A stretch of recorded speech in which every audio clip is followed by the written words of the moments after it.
central banks be buying gold at a level the world has never seen before and repatriating it. Literally, no one's in 100 years of central banking, nothing like what they've been doing the last few years has ever happened before, where they're buying gold hand over fist. Of course, it is the only other tier one asset in the world. And they're all repatriating that gold. Gold is real. It's been around for, since the beginning of recorded history. And it's not going to go away. And the central banks are going to keep buying it. Inflation's going to keep rising. And again, the deeper the dollar falls, the higher gold prices are going to go. Central banks worldwide are increasingly accumulating gold while managing substantial debt, anticipating that gold will soon undergo a significant revaluation. This shift could elevate gold to a key asset, improving national balance sheets and contributing to economic stabilization. One such initiative, mBridge, is being led by BRICS nations to create a new currency system backed by gold, functioning outside the traditional SWIFT framework. Now participating in mBridge, Saudi Arabia has also been bolstering its gold reserves. This collective move could potentially drive gold prices higher and alter the dynamics of global transactions, including the role of the US dollar. According to financial expert Andy Schectman, a time will come when gold is revalued, causing its price to soar and swiftly transforming national balance sheets from negative to solvent. Currently, gold held in central banks' gold revaluation accounts, GRAs, is not counted as an asset to offset liabilities. However, should a revaluation occur, gold would be recognized as a substantial asset on central bank balance sheets, greatly enhancing financial stability. Schectman explains that central banks can leverage their GRAs, where gold reserves are stored, to counterbalance rising debts. These gold reserves are not classified as equity, but the revaluation of gold could allow them to be viewed as significant financial assets. Klaas Knot, president of the Dutch Central Bank, highlighted the importance of the bank's gold reserves and the GRA in maintaining a strong balance sheet. While these reserves are not classified as equity under current accounting rules, they hold significant value that could be used in times of financial distress.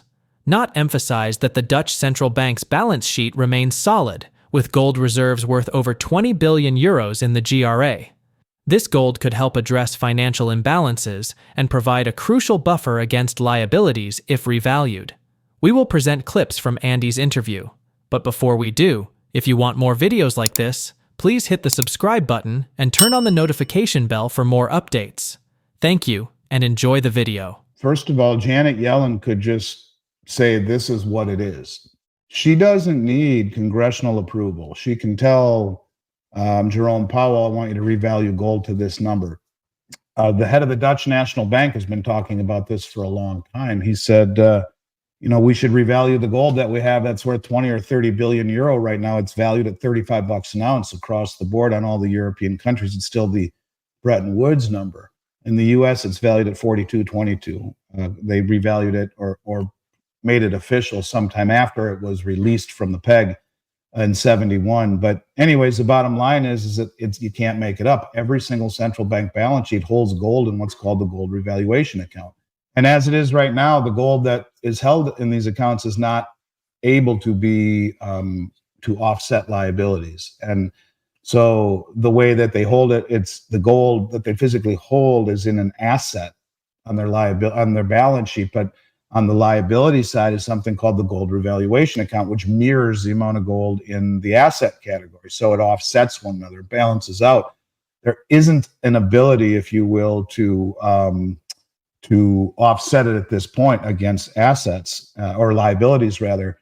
And so the head of the Dutch National Bank keeps saying, we need to do this, we need to do this. Well, it became even more relevant when Cynthia Lummis, the senator from Wyoming, speaking at the Bitcoin conference in Tennessee, after Trump got off the stage talking about establishing a strategic Bitcoin account to help pay down the debt, she got up and said, yes, and I'm going to submit a bill requesting that we revalue the gold that the Federal Reserve is holding on behalf of the Treasury to fund this. And so you're getting more and more and more people talking about it. You have Jim Rickards as an example, who said $27,000 an ounce. You value it, the gold held at Fort Knox, supposedly, which hasn't been audited since '53, against M1.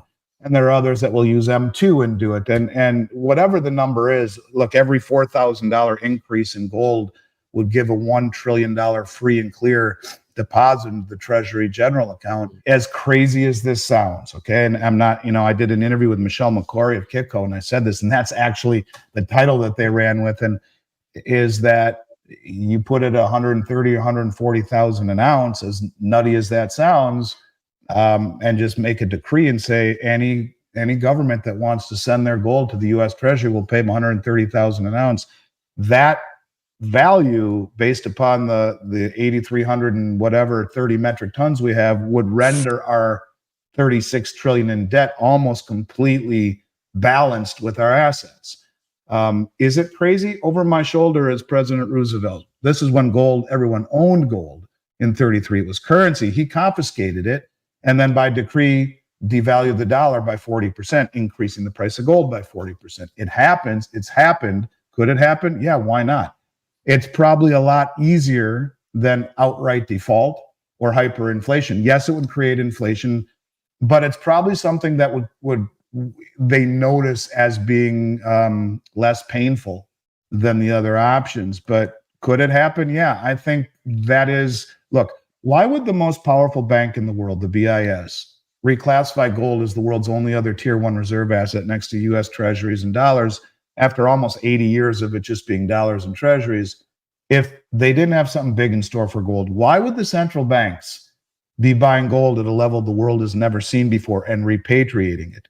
Literally, no one's in 100 years of central banking, nothing like what they've been doing the last few years has ever happened before, where they're buying gold hand over fist. Of course, it is the only other tier one asset in the world, and they're all repatriating that gold at the same time. Why would the head of the IMF say, write a report in 2023 saying gold as an international reserve currency, comma, a barbarous relic no more, question mark? Why would Kristalina Georgieva, the head of the IMF, say a CBDC not pegged to something is just fiat? And of course, in principle, we already see that the unit settlement token is 40% gold. I've been saying for 4 years now, the only way to legitimize a new system is to marry blockchain technology with gold. And that's indeed, I think, where we are ultimately heading. But in order, if you look at the 40%, that's what the Swiss used when their currency was backed by gold, 40%. That gives 60% monetary latitude, money creation and whatnot, enact or use monetary tools. So yes, I think, as crazy as it sounds, that it would benefit all of the central banks who have been the biggest buyers of gold in the world to raise it to a higher level, to allow the offsetting of gold against your balance sheet liabilities.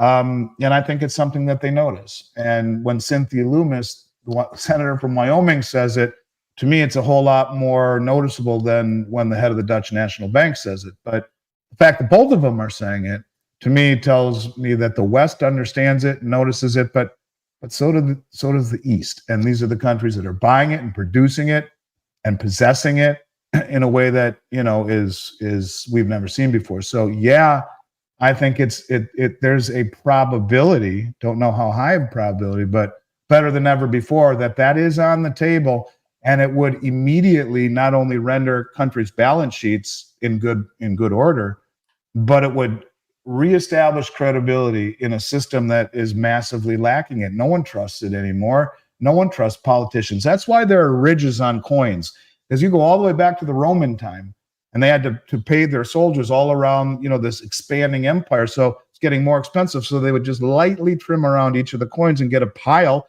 of shavings that they could melt down and fashion into more coins. And that's just politicians' way of choosing inflation over the tough decisions or over austerity.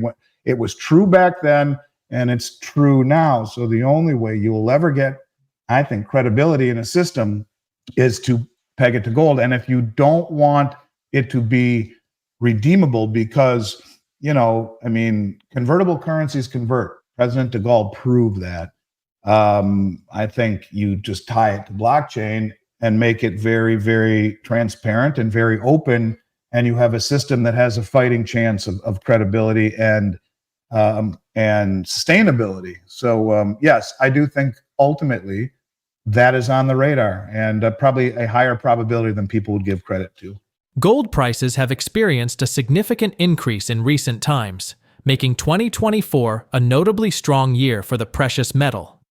However, there is a noticeable trend where retail investors, while observing central banks' consistent purchases of gold, have been more drawn to the cryptocurrency market. This shift has been especially evident with the rise of Bitcoin, which, according to Gerald Celente, has kept gold prices from reaching higher levels. According to Celente, gold could have easily seen its value double without the rise of cryptocurrencies, given its historical role as a stable store of wealth and value. The speculative nature of digital currencies continues to draw interest, but gold maintains its position as a tangible asset with centuries of established value. Despite the growing influence of cryptocurrencies, gold continues to hold a significant advantage. While cryptocurrencies like Bitcoin are often viewed as highly speculative and volatile, gold's role as a hedge against inflation and economic instability cannot be overstated. If cryptocurrencies like Bitcoin were not as widely adopted, gold would likely command an even greater share of investment interest. On one end, again, Trump is going to do everything he can to pump the economy. He's a bottom line guy. And that's why we're saying we believe that even though they're saying that inflation's higher than anticipated, that and the Fed's going to be lowering interest rates, that they're going to slow down the interest rate. He's going to do everything he can to pump the economy up. Again, like him, hate him, it's going to do everything he can. Look at his track record. As I mentioned, what happened back in 2018 in December. He's going to do everything now. So again, Canada just lowered the Bank of Canada lowered them, 50 basis points? The ECB just lowered them another, 25 basis? It's a freak show. What I'm saying is they're all lowering interest rates. It's one big club. The United States is not going to keep interest rates high because all these, look what's going on with the loonie and the euro. They're all going down. Everything's going down. The United States is going to lower interest rates, we forecast, because they can't keep them high because the dollar will be too strong and these other economies will suffer because they're low, their currency's going down. Inflation will kill them. So the lower interest rates go in the United States, the higher gold prices go. That's the way we see it. So right now, gold is on, gold, again, one of our top trends for 2024 was a golden year for gold. Yes. Gold prices have gone up over $600 an ounce since then. They were flying high until Trump came in. And again, this is why if somebody calls me a futurist, I said, nobody could predict the future. There are too many wild cards. Yeah. Let's go back to the Trump again. Go back to when he wasn't president and how much he couldn't stand Bitcoin and cryptocurrencies and sort of fraud they were. Oh, then he got how much money? What, a couple of $100 million in the crypto club, and now he's pro crypto. And what is Bitcoin now? Like $107,000 a coin. It went up over 40% since he came into office. That brought gold down. If there were no cryptocurrencies, gold prices would be at least double what they are now. Again, if Bitcoin, again, this thing wasn't invented like 2009 or something like that. I mean, again, it's not what you want, what you wish for, what you like. It's what is. And now with Trump behind this and the people that he's bringing into his government, very pro crypto, we see this thing keep booming. And again, we've been right about it. In the magazine, the Trends Journal, each week we've been very bullish on it. And we're saying it's going to continue to grow because of the people he has into office. But what do you do? Do you buy it at like $106,000? Again, they're the other cryptos that you're going to start coming in and playing the game. It's a gambling game. If that wasn't there, you would see gold prices at least, I believe, double what they are now. If you didn't have all these cryptocurrencies. And again, countries like El Salvador going, crypto. It's like, so it's going to be, again, we're still very bullish on gold. To us, it's the number one. And again, we have no advertisements. Nobody pays us to say anything. We're 100% bullish on gold. Cryptocurrencies has its weaknesses. It doesn't, and now nobody talks about the weaknesses. The thing is invented. It's an invented thing. Gold is real. It's been around for, since the beginning of recorded history. And it's not going to go away. And the central banks are going to keep buying it. Inflation's going to keep rising.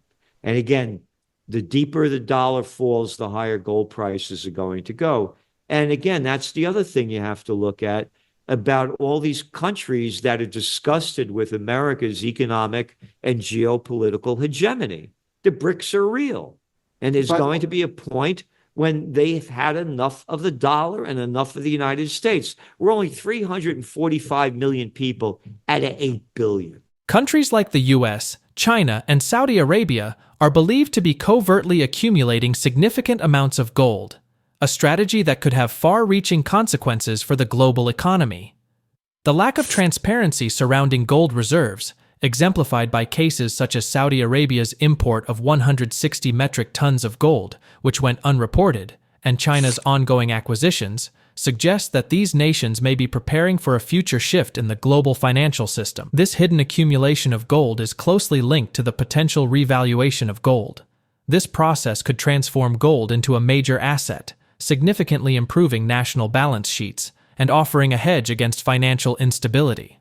By keeping their gold purchases hidden, these countries avoid triggering a spike in gold prices, suppressing the paper price while quietly building up physical reserves. Once gold is revalued, these hidden reserves could become highly valuable, reshaping international trade, undermining the dominance of the US dollar, and potentially creating a new gold-backed currency system. Share your thoughts in the comment section below. Also, ensure you like this video, subscribe to the channel, and turn on post notifications for more videos like this. Until next time.